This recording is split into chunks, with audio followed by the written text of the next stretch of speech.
Québec. Mais il fallait aujourd'hui qu'on parle aussi en quelques mots du rôle des médias.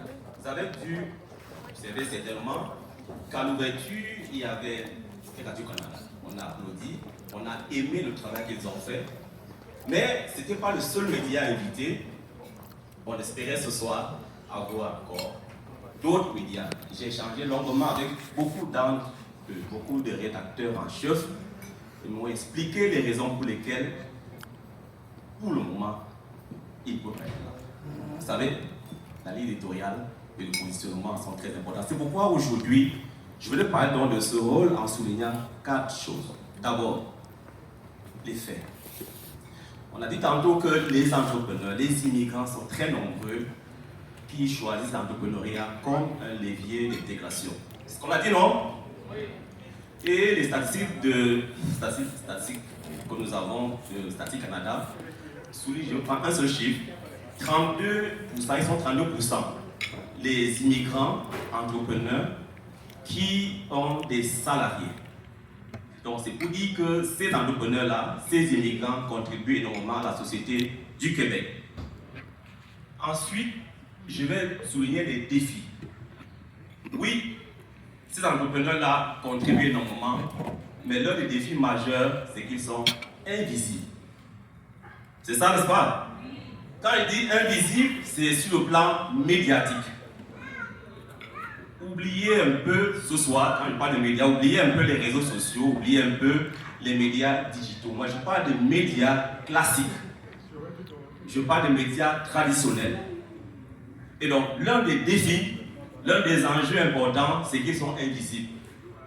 L'autre défi, ce sont les biais médiatiques. Les médias ne soulignent pas suffisamment le rôle que ces immigrants-là apportent à la société, leur rôle de contributeur. On voit plutôt les médias ou alors les immigrants comme des gens qui bénéficient du système.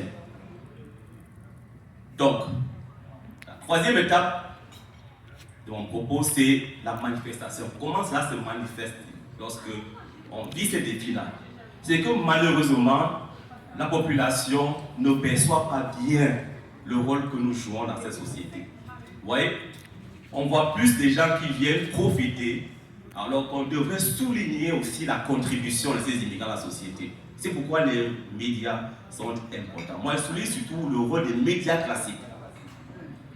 Et l'autre manifestation, c'est naturellement le fait que ces défis engendrent le repli.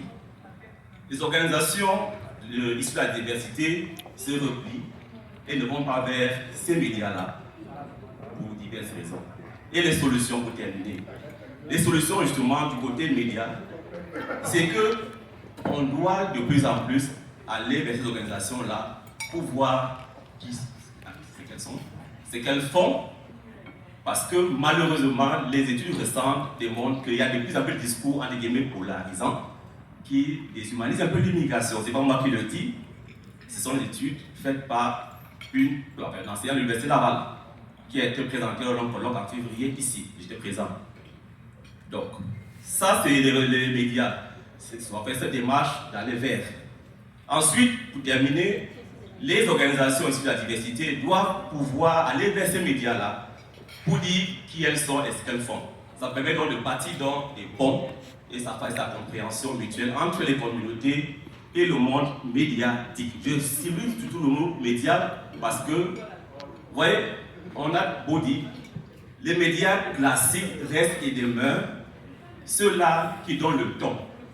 Parce que dans un environnement où on baigne dans le numérique, vous voyez, l'écho qu'a eu l'intervention de Radio-Canada, leur présence ici, les gens m'appellent pour me dire, on a vu Radio-Canada approuver l'événement, c'est très important. Donc pour dire que travaillons donc à ce que le travail que nous faisons soit vu, que les médias